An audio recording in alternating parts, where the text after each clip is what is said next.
America ने हाल ही में भारत को चेताया है, बोला है कि अब चाइना से सावधान रहें। बॉर्डर्स पे तकरीबन 1,20,000 सैनिक उन्होंने वहाँ पे डिप्यूट कर रखे हैं। साथ ही साथ सरफेस टू एयर पूरा मिसाइलिंग सिस्टम, साथ ही साथ advance weapons, advance missiles, tanks और तमाम चीज़ें उन्होंने वहाँ पे लगाई हुई हैं। दोस्तों, आज आप मेरी बात को नोट करके रख लें। यदि आप मेरे पे विश्वास करते हैं तो मानिए कि भारतीय सेना इतनी सशक्त है, इतनी मजबूत है कि चाइनीज़ एक कदम तक हमारी धरती पे कदम नहीं रख सकते। देखिए, उनको तुम जय श्री राम तक बुलवा देते हैं। देखिए पूरा वीडियो लास्ट तक। जय श्री राम। जय श्री राम। या 1 2 3 जय श्री राम।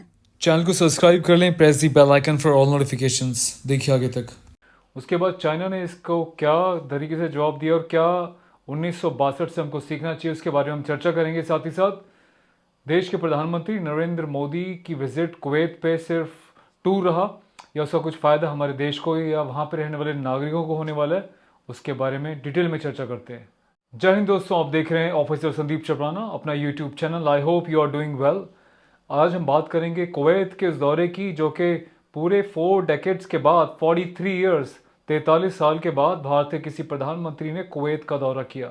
क्या खास रहा इस कुवैत के दौरे में, जल्दी से चर्चा कर लेते हैं।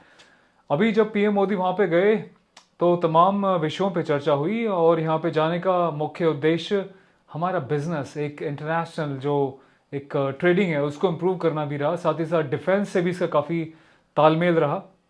खास बात ये रही कि पीएम हमेशा की तरह ग्राउंड से जुड़े रहते हैं, ग्राउंड से जुड़ी बातें करते हैं।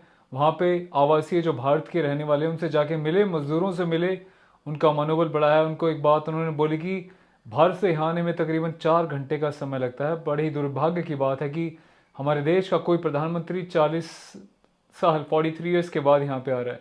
तो काफ़ी प्रभावित भी हुए वहाँ के लोग।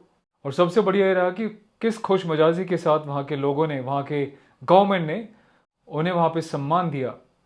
और इससे भी बड़ी दोस्ती की मिसाल और इंसानियत की मिसाल ये रही कि वहाँ की सरकार ने हमारी रामायण और महाभारत को अरबिक में ट्रांसलेट करके अपने सिटीजन्स को वो बुक्स पढ़ाने के लिए प्रिंट की हैं और पूरे कुवैत में भी उसको प्रसारित किया जा रहा है, जो दर्शाता है एक सच्ची दोस्ती, ट्रू फ्रेंडशिप, जो बिना किसी रिलीजन बैरियर्स के बहुत आगे तक जाएगी।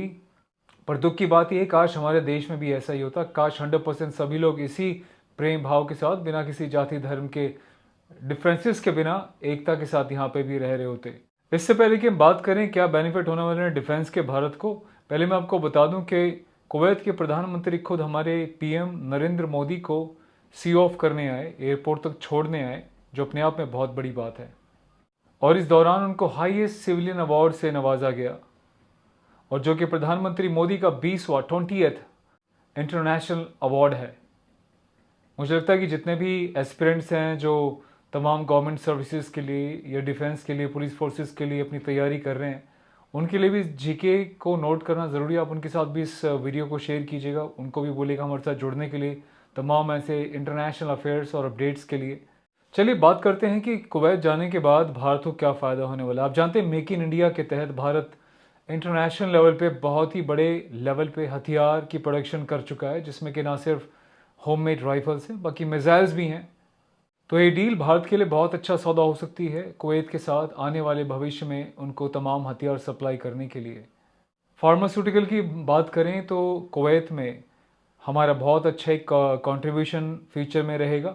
जिस तरह की अभी डील्स हुई हैं, बातें हुई हैं, भारत अपनी तमाम वहाँ पे इस्टेब्लिशमेंट कर सकता है मेडिसिन प्रोडक्शन की, जिससे कि भारत को भी मुनाफा होगा और साथ ही साथ कुवैत को भी उनके होम प्रोडक्शन वहीं पे होगी और उनके लोगों को एम्प्लॉयमेंट भी मिलेगा, साथ ही साथ उनका फ़ायदा भी होगा। चलिए अब आगे बढ़ते हैं और बात करते हैं यूएसए के उस वार्निंग की जो उन्होंने भारत को और तमाम उसके चाइना के करीबी देशों को दी है और बोला है कि भैया चाइना से इंडिया सावधान रहे। यूएस ने चेताया भारत को कि लद्दाख से लेकर आंध्र प्रदेश तक के पूरे बॉर्डर लाइन पे चाइना ने भारी डेपुटेशन कर दी है अपनी आर्मी की। और ये कोई साधारण सी डेपुटेशन नहीं है, इसमें उनके एडवांस वेपन्स हैं, आर्टिलरीज हैं, टैंक्स हैं, मिसाइल्स हैं, साथ ही साथ सरफेस टू एयर मिसाइलिंग सिस्टम वहाँ पे तैनात किया गया है। तो भारत को कहीं ना कहीं समझना पड़ेगा इस कूटनीति को भी, यदि हम उसकी बात पर जाएँ। आपको याद होगा 1962 का वो मंजर जब हिंदी चीनी भाई भाई का नारा लगाया गया था, लेकिन उसके बाद कहीं ना कहीं हमारे साथ विश्वासघात हुआ था।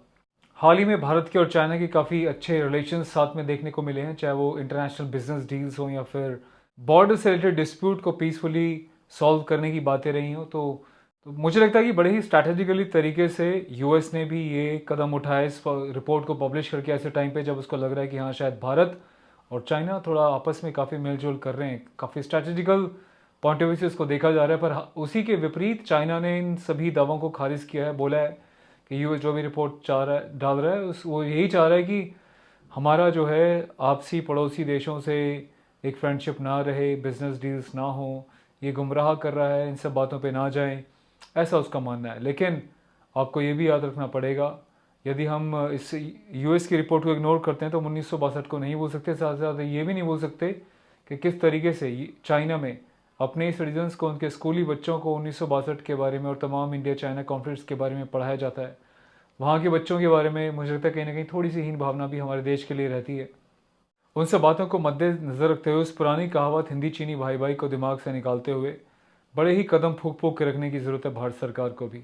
इस रिपोर्ट में वो इंडिया तक ही सीमित नहीं रहा, वो बोलता है कि भैया जापान और ताइवान को भी बहुत खतरा है, बड़ी हाई रेंज मिसाइल्स जो हैं ये डेवलप वहाँ पे हो रही हैं और उसका नुकसान कभी भी किसी को भी हो सकता है। चाइना के पास दोस्तों इस लेवल तक की मिसाइल और डेवलपमेंट के प्रोसेस में है कि वो वहाँ से चाइना से लेकर यूएसए तक भी मार कर सकती हैं। तो अमेरिका का एक अंदेशा कितना साबित होगा ये तो फ्यूचर ही बताएगा। बाकी इसकी इस वार्निंग रिपोर्ट को भी मुझे लगता है कि थोड़ा बहुत सीरियस लेना ज़रूरी है। तो ये कुछ इंटरनेशनल खबरें थी। उम्मीद करता हूँ आपको ये पसंद आया होगा शॉर्ट वीडियो, और आप भी इस वीडियो को शेयर कीजिएगा। यदि आप पहली बार आए तो चैनल को सब्सक्राइब ज़रूर कीजिएगा। ये नहीं कि आप बड़े मिलियंस बिलियंस वाले चैनल्स को ही फॉलो करेंगे, हमेशा एक छोटा पौधा ही विशाल वृक्ष बनता है। तो आप इसको हमें मोटिवेशन दीजिए, चैनल को सब्सक्राइब कीजिए, press the bell icon for all notifications so that video could reach your screen immediately and you could be updated about the international and national news. Nation building में हम अपना साथ दे रहे हैं, पर आपके भी साथ की हमें बहुत ज़्यादा ज़रूरत है। Thank you so much once again for watching. Stay safe, good bye for now. आप क्या कहते हैं इस मुद्दे पे कमेंट करके बताइएगा ज़रूर। जैसे कि आप जानते हैं भारत ने हमेशा से इनिशिएटिव लिया है इंटरनेशनल लेवल पे बड़े बड़े इवेंट्स करने की। जैसे इंटरनेशनल योगा डे की हम बात करें, पूरे विश्व भर में आज उसको मनाया जाता है। अभी हाल ही में 21 दिसंबर को हमने एक इंटरनेशनल डे एक और लॉन्च किया है। मैं चाहूँगा आप कमेंट करके बताएं, यदि आपको नॉलेज है तो पता चले मुझे कितने हमारे व्यूअर्स को इस बारे में जानकारी है। आपके उस कमेंट को ज़रूर रिप्लाई दिया जाएगा ताकि औरों को पता चल जाए कि हाँ आपका जवाब सही है। Stay tuned, stay safe. Jai Hind, good bye for now.